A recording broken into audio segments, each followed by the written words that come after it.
Life पॉझिटिव्हच्या एका नवीन कोऱ्या सादरीकरणामध्ये आपणा सर्वांचं मनपूर्वक स्वागत आहे. मंगळवार दिनांक 9 एप्रिल 2024 चैत्र शुद्ध प्रतिपदा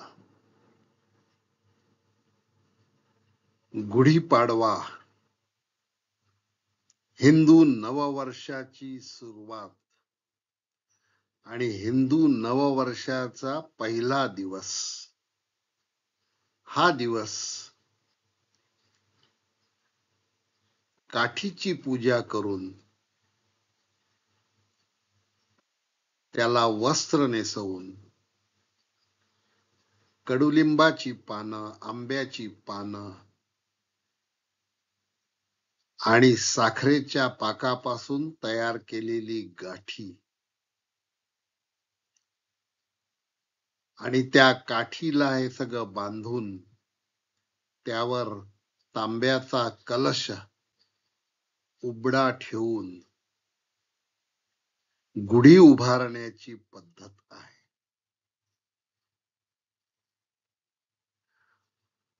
गुढी हे मांगल्याचे प्रतीक आहे. या गुढीपाडव्या संबंधात चैत्र शुद्ध प्रतिपदा संदर्भात निरनिराळ्या पौराणिक कथा आहेत.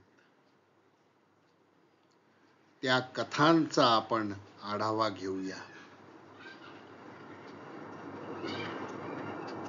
गुढीपाडवा हा निरनिराळ्या राज्यामध्ये निरनिराळ्या नावांनी ओळखला जातो.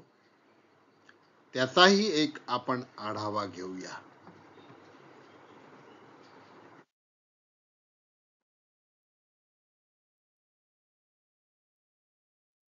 संस्कृतीमध्ये हिंदू पंचांगामध्ये 3.5 शुभ मुहूर्त सांगितलेले आहेत. मुहूर्त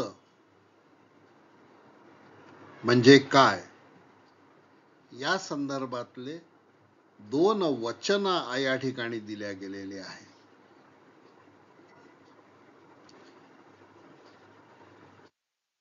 चतुर्भिर कारयेत कर्म सिद्ध हेतोर विचक्षणे. विचक्षण माणसाने कर्म सिद्ध होण्यासाठी 4 गोष्टींचा विचार करावा आणि तो नित्यशः म्हणजे नेहमी करावा असं अथर्व ज्योतिष्य सांगतं. चतुर्भिर कारयेत कर्म सिद्ध हेतोर विचक्षणे.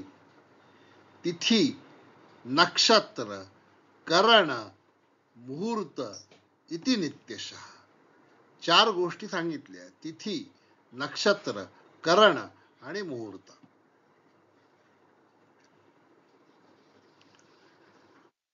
पंचांगामध्ये 5 अंग आहेत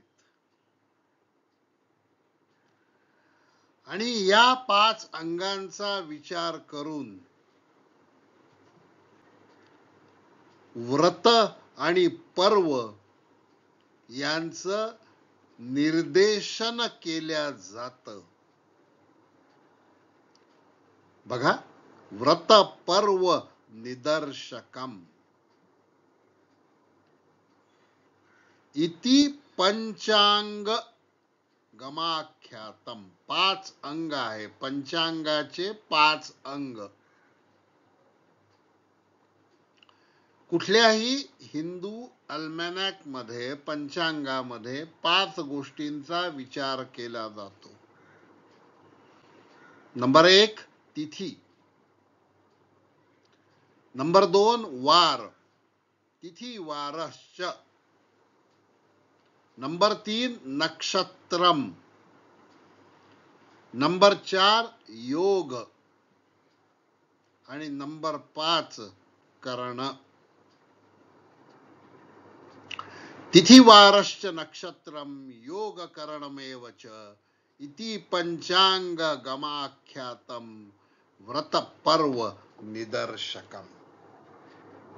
या पृष्ठभूमीवर 3.5 मुहूर्त शुभ मुहूर्त कोणते आहेत ते आपण बघूया.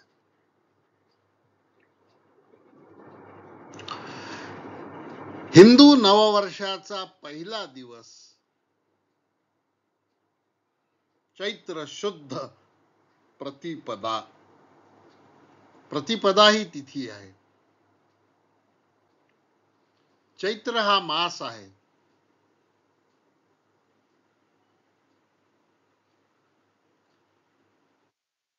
आणि त्या मासाचे शुद्ध आणि कृष्ण असे 2 भाग पडतात, 2 पंधरवाडे पडतात.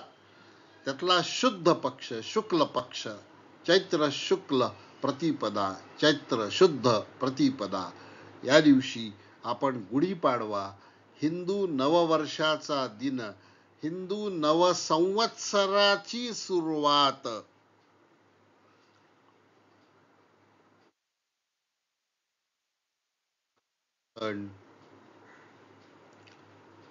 एक पूर्ण मुहूर्त आहे. त्यानंतर गुढीपाडव्यानंतर येणारा दुसरा महत्वाचा दिवस म्हणजे अक्षय तृतीया.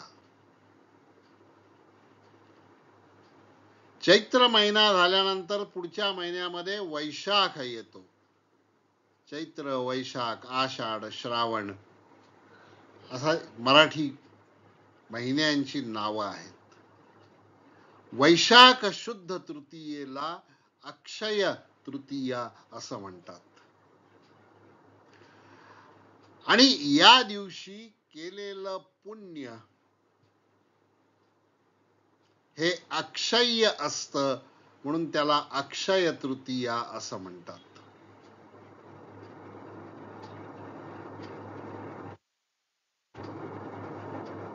अक्षय तृतीयेच्या बाबतीमध्ये पार्वतीच्या बाबतीत असणारी कथाही आपण बघणार आहोत, कारण या वेळेला चैत्र नवरात्र पण असतं.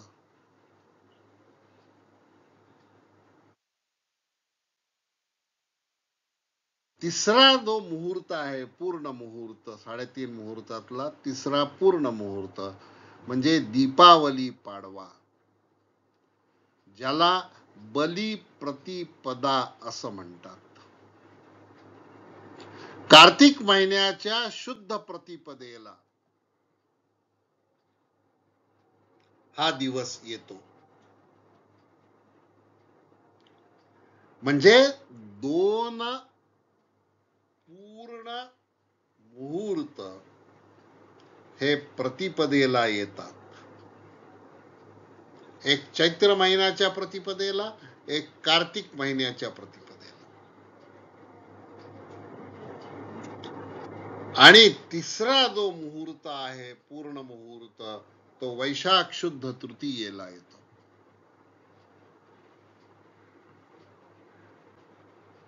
हे 3 पूर्ण मुहूर्त झालेत. आणि विजयादशमी म्हणजे आश्विन शुद्ध दशमी हा अर्धा मुहूर्त आहे. असे 3.5 शुभ मुहूर्त आहेत. या शुभ मुहूर्ताला केलेलं कार्य सिद्धीत जाण्याची शक्यता असते.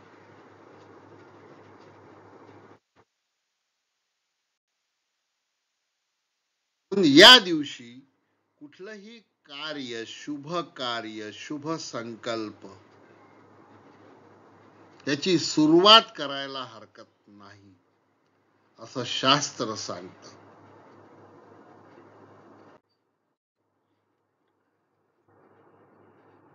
साडेतीन मुहूर्त आपण पाहिलेत. आता गुढीपाडवा, हिंदू नववर्षाचा पहिला दिवस, हा का साजरा केला जातो या संबंधीच्या निरनिराळ्या पौराणिक कथाच्या आधारे आपण गुढीपाडव्याचं महत्व काय आहे ते आपण बघणार आहोत.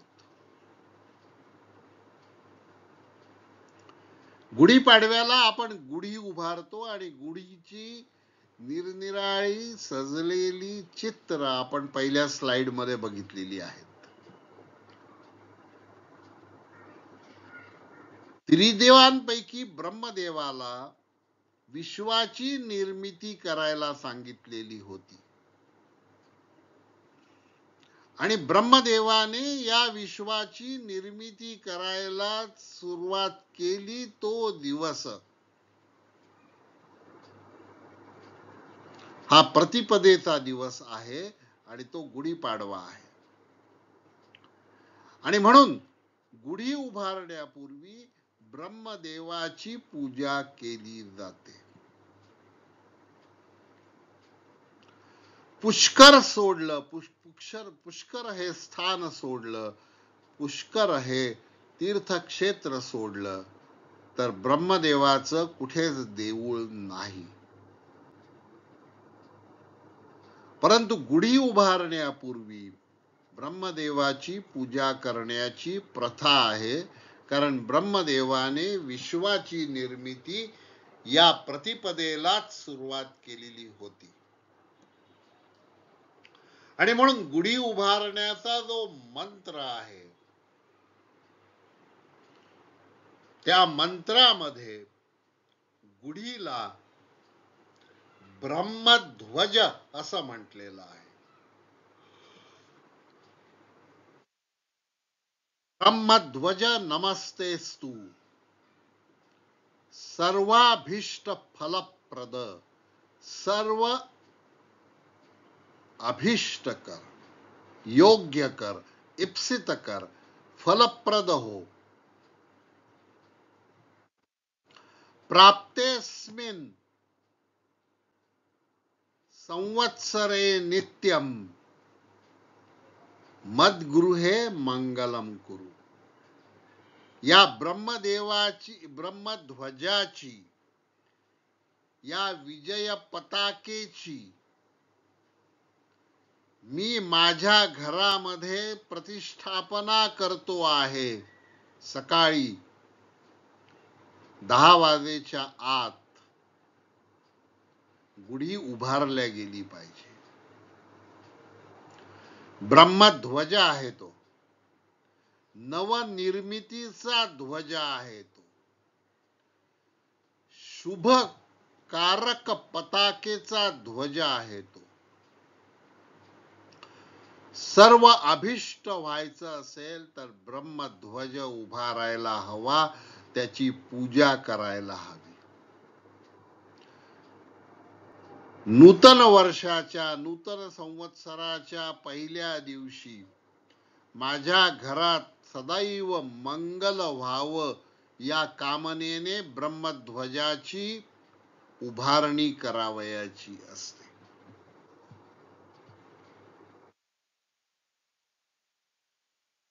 तांब्याचा गडवा, साखरेची गाठी, आंब्याची पानं, कडुलिंबाची मोहर आलेली डहाळी,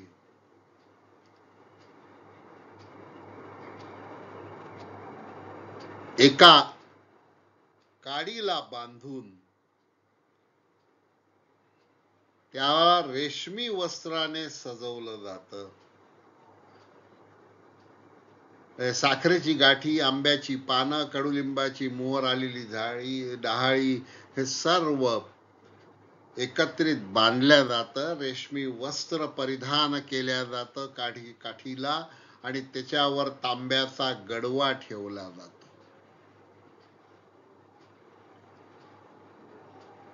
चैत्र प्रतिपदेला अवकाशात ऊर्जा असते, मंगल लहरी असतात आणि त्या मंगल लहरी आकर्षित करण्याची क्षमता तांब्याच्या भांड्यामध्ये असते. म्हणून तांब्याचा गडवा हा काठीवर उबडा ठेवायचा असतो. आला गुढी पाडवा काठीवर गडवा, असं मराठीतलं गाणं आहे. विश्वातील तेज तत्व, विश्वातील प्रजापतींच्या लहरी या दिवशी मोठ्या प्रमाणात उत्सर्जित होत असतात. आणि म्हणून अवकाशाकडे दिशा करून आपण गुढी उभारतो. गुढीच्या माध्यमाने या तेज तत्व, या प्रजापती लहरी आपण संचित करण्याचा प्रयत्न करतो. ही झाली पहिली कथा गुढीपाडव्याची. आता दुसरी कथा आहे आणि त्या कथेमध्ये वर्णन केलेलं आहे की गुढीच्या काठीचं महत्व काय आहे आणि ती काठी कोणची असावी. तर ती काठी कळकाची असायला हवी. महाभारताच्या आदी पर्वामध्ये इंद्राच्या आदरार्थ जमिनीत कळकाची काठी रोवल्या गेली आणि नववर्षाच्या प्रारंभी त्याची पूजा केल्या गेली.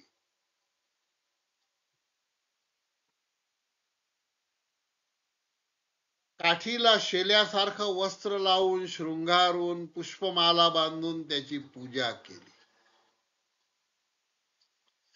आता कळकाची काठी का?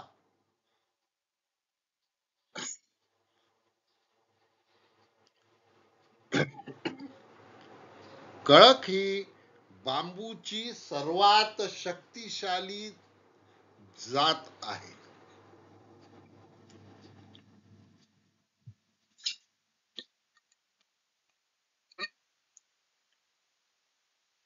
कळकाचा बांबू हा अतिशय शक्तिशाली असतो.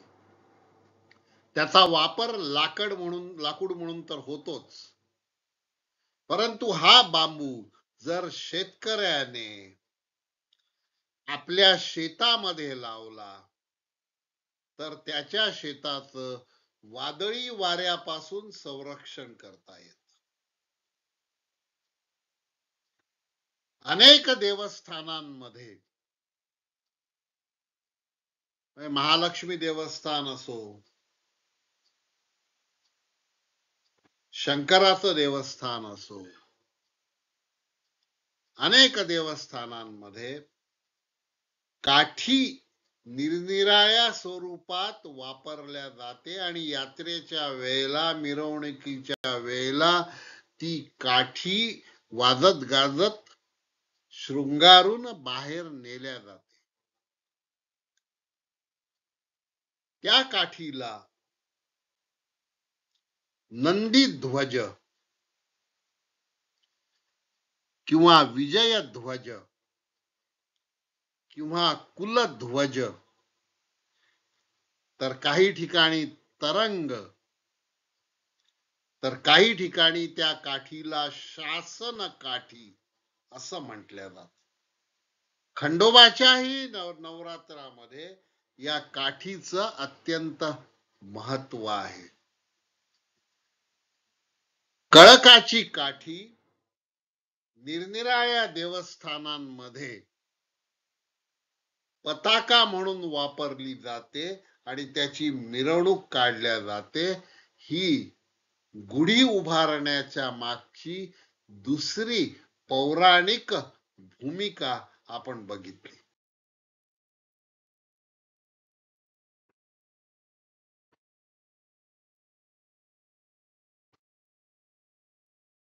तिसरी कथा आपण बघणार आहोत. दशावतार आपल्याला माहिती आहेत. भगवान विष्णूंनी एक मत्स्य अवतार धारण केला होता आणि तो अवतार त्यांनी शंकासुराचा वध करण्यासाठी धारण केलेला होता. भगवान विष्णूंचा मत्स्यावतार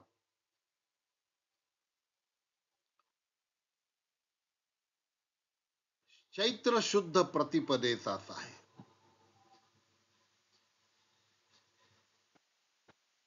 शंखासूर हा सागरापासून उत्पन्न झालेला आणि सतत सागरामध्ये वास्तव्य करणारा बलाढ्य राक्षस होता.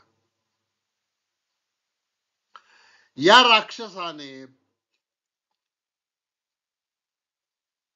ब्रह्मदेवाने प्रगट केलेले वेद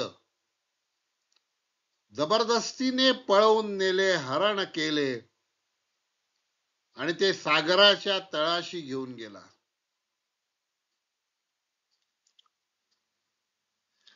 वेद म्हणजे ज्ञान, आणि मग वेदांशिवाय निर्मिती कशी व्हायची? म्हणून अनेक देवदेवतांनी, ऋषी मुनींनी क्षीरसागरामध्ये योग निद्रेत असलेल्या भगवान विष्णूंना जागृत केलं आणि शंखासुराला योग्य तो धडा शिकवायचा आहे म्हणून विनंती केली. भगवान विष्णूंनी शंखासुराचा अंत करायचा म्हणून मत्स्यरूप धारण केलं आणि जलाच्या आतमध्ये लपून बसलेल्या शंखासुराचा ठाव ठिकाणा शोधून काढला.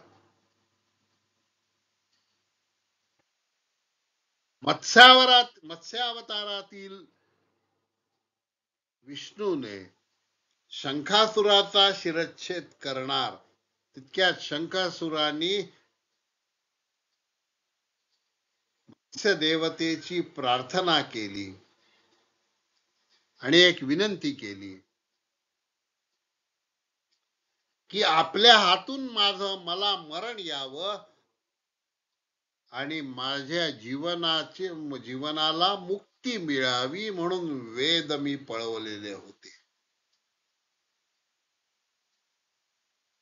आणि त्यांनी असं सांगितलं, तुम्ही माझा वध अवश्य करा, परंतु माझी एक अशी इच्छा आहे की ज्या शंखामध्ये मी लपून बसत होतो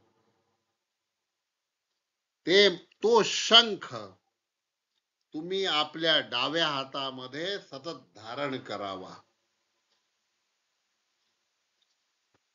आणि या शंखाच्या जलाने विष्णूला, कृष्णाला स्नान घातल्याशिवाय आपली पूजा पूर्ण होऊ नये असा मला वर द्यावा. भगवान विष्णूंनी शंखासुराची ती विनंती मान्य केली आणि शंखासुराचा अंत केला आणि त्या दिवसापासून चैत्र शुद्ध प्रतिपदेला विष्णूने शंख धारण केला, वेद मुक्त केले. ही तिसरी कथा आहे. चौथी कथा आहे प्रतिपदेची, चैत्र शुद्ध प्रतिपदेची चौथी कथा आहे.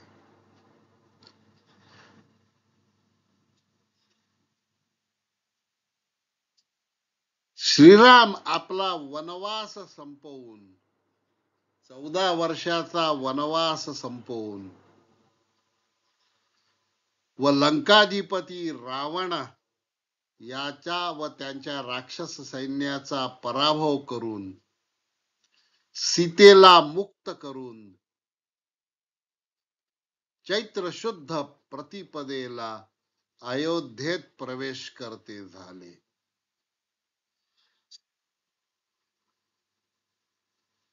लंकेवर विजय मिळवून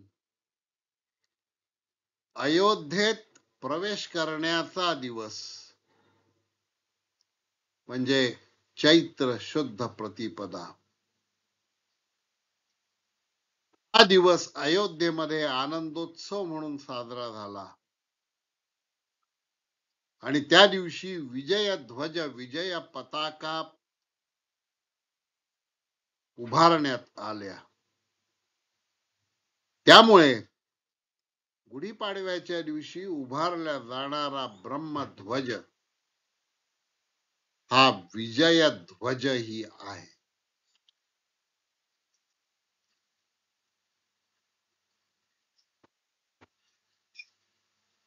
पाचवी कथा आहे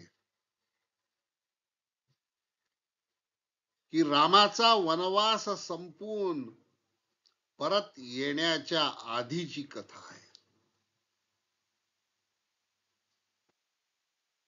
वाली हा बलदंड होता आणि भगवान शंकराच्या अंशावताराला लहानपणी वालीने खूप त्रास दिलेला होता. वालीनी रावणाशी हात मिळवणी करून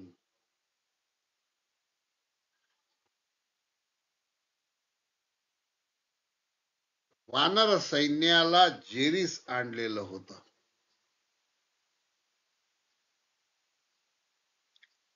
चैत्र शुद्ध प्रतिपदेलाच रामाने वालीचा वध करून त्याच्या छळातून प्रजेला मुक्त केले.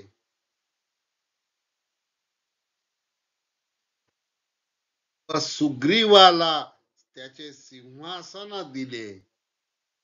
हा विजयाचा दिवस आहे. वालीच्या बलदंड आसुरी शक्तीचा रामाच्या दैवी शक्तीने नाश केला. त्याच प्रतीक म्हणजे गुढी आहे. गुढी ही मांगल्याचं प्रतीक आहे. गुढी हे दानवावर देवांनी मिळविलेल्या विजयाचं प्रतीक आहे.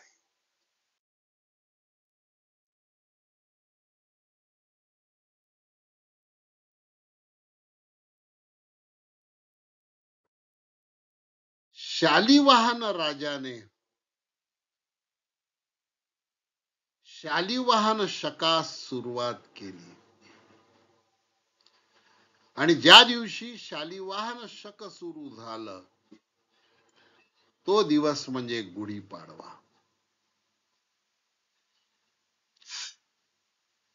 शक सुरू करणारा पहिला महाराष्ट्रीयन राजा म्हणजे शालिवाहन राजा आहे. आणि हा शालिवाहन राजा एका कुंभाराचा मुलगा होता.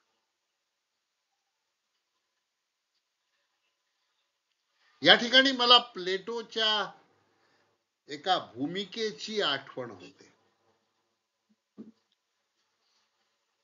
जगद्विख्यात तत्वज्ञ प्लेटो असं म्हणतो की या जगामध्ये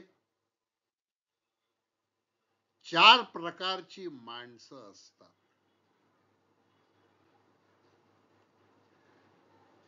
पहिल्या प्रकारची माणसं म्हणजे कॉपर, दुसऱ्या प्रकारची माणसं म्हणजे सिल्वर, तिसऱ्या प्रकारची माणसं म्हणजे गोल्ड आणि चौथ्या प्रकारची माणसं म्हणजे डायमंड. पण प्लेटो असं सांगतो की हे जे 4 क्लासेस आहेत हे कर्तृत्वावर आधारित आहेत.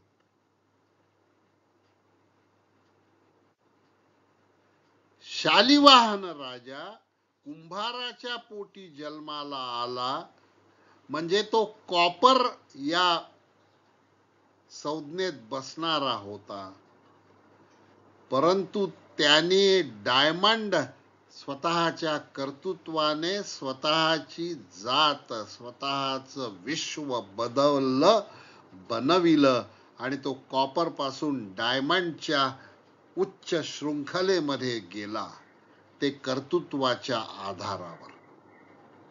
प्लेटोचा हा नियम शालिवाहनाच्या उदाहरणामध्ये चपखल बसतो.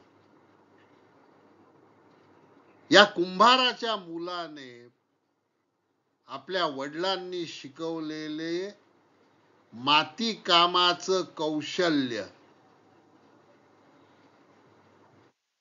माती कामाचं कौशल्य पणाला लावलं. त्यांनी मातीचे सैनिक तयार केले आणि मातीचे सैनिक तयार केल्यानंतर त्यांच्यावर जल अभिमंत्रित करून त्या मातीच्या सैन्यामध्ये प्राण भरला आणि मग त्या सैन्याच्या मदतीने आपल्या बलाढ्य शत्रूचा पराभव केला. अशी ही मराठी माणसाची उज्जैन नगरीतील सर्वोच्च कामगिरी आहे.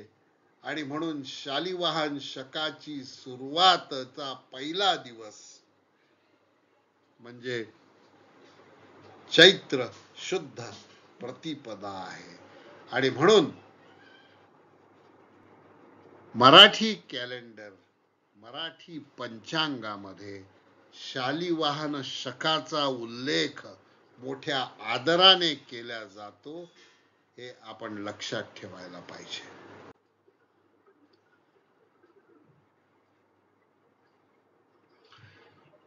भारतामध्ये अनेक राज्य आहेत आणि या अनेक राज्यांमध्ये नववर्ष साजरं केल्या जात. आणि हे नववर्ष चैत्र शुद्ध प्रतिपदेच्या मागे पुढेच येत असत.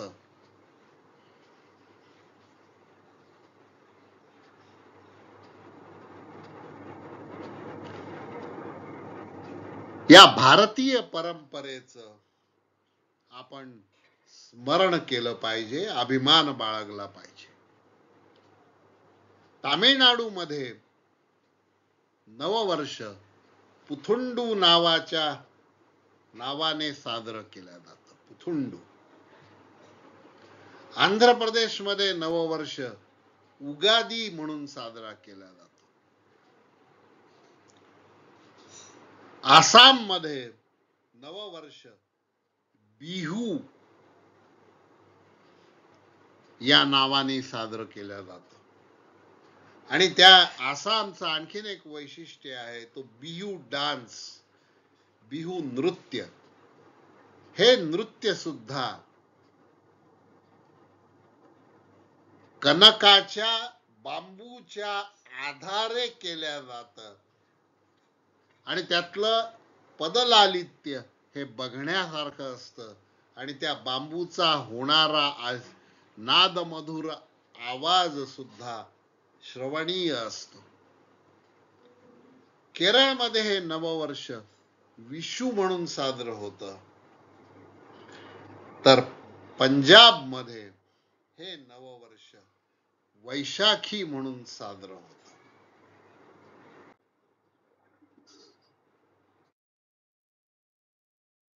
सहावी कथा आहे नववर्षाची.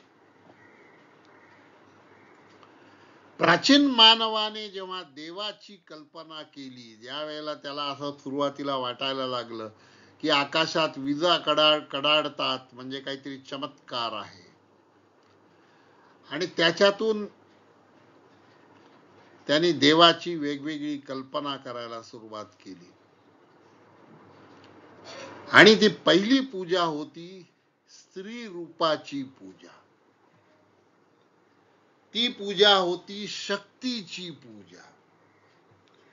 ती पूजा होती देवीची पूजा. ती पूजा होती आदिशक्तीची पूजा. ती पूजा होती आदि माता पार्वतीची पूजा. पुराणामध्ये दाखले आहेत की पार्वती आणि शंकरांचं लग्न हे चैत्र शुद्ध पाडव्याला ठरलं.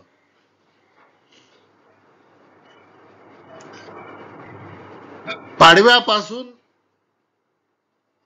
लग्नाच्या तयारीला सुरुवात झाली आणि वैशाख शुद्ध तृतीयेला लग्न झालं.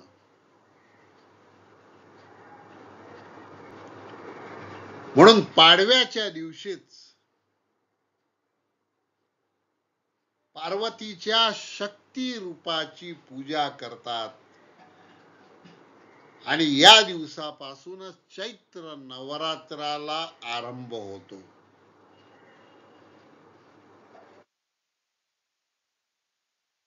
या नवरात्राला शाकंभरी नवरात्र असंही म्हणतात.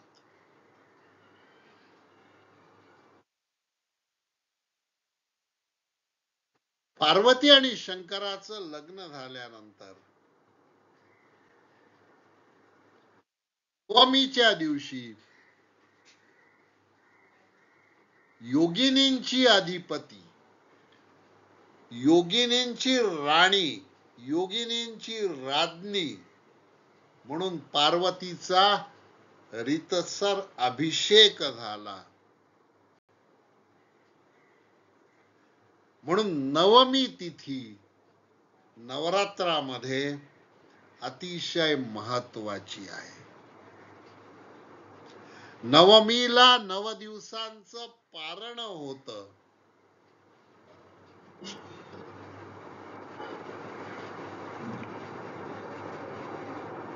हे नवमीचं वैशिष्ट्य आहे. पार्वतीचं लग्न झाल्यानंतर ती माहेर वाशिणी म्हणून महिनाभर माहेरी राहते आणि ती माहेरी आलेली असते म्हणून घराघरामध्ये चैत्र गौरीचं हळदी कुंक आयोजित केल्या जातं आणि सवाष्णींची ओटी भरल्या जाते. सवाष्णींना आदरपूर्वक हळदी कुंकाला बोलवलं जातं, त्यांचा सन्मान केला जातो, खणा नारळाने त्यांची ओटी भरल्या जाते. चैत्र नवरात्रामध्ये 9वी पर्यंत अधिपती म्हणून राहणारी देवी पार्वती अक्षय तृतीयेला तिच्या सासरी जाते. त्यामुळे हळदी कुंक करण्याचा समारंभ अक्षय तृतीयेपर्यंत असतो असं मानल्या जातं. अशा अनेक गोष्टीची सुरुवात या चैत्र शुद्ध प्रतिपदेपासून झालेली आहे आणि या सर्व शक्तिशाली क्षणांमुळे या दिवसाचं महत्व अनन्यसाधारण आहे. मंगळवार दिनांक 9 मार्च 2024 रोजी श्रीमान नृप शालिवाहन शके 1946 क्रोधी नावाचं संवत्सर सुरू होत आहे. या नवीन श्रीमान नृप शालिवाहन शके 1946 या क्रोधी नाम संवत्सराच्या आपणा सर्वांना मनपूर्वक शुभेच्छा. सूर्य संवेदना पुष्पे दीप्ति कारुण्य गंधने लब्धा शुभम नववर्षेस्मिन् कुर्यात सर्वस्य मंगलम. या नवीन वर्षी सगळ्यांचं मंगल व्हावं. सूर्य संवेदनेने पुष्प फुलतात आणि त्यामुळे सर्वत्र करुणा, प्रकाश, गंध, सुगंध फुलांचा असं मंगलवर वातावरण असतो. आणि या मंगलमय वातावरणामध्ये सर्वांचं मंगल व्हावं. क्रोधी नाम संवत्सर आपल्या सगळ्यांना फलद्रूप ठरावं अशी ईश्वर चरणी प्रार्थना करतो.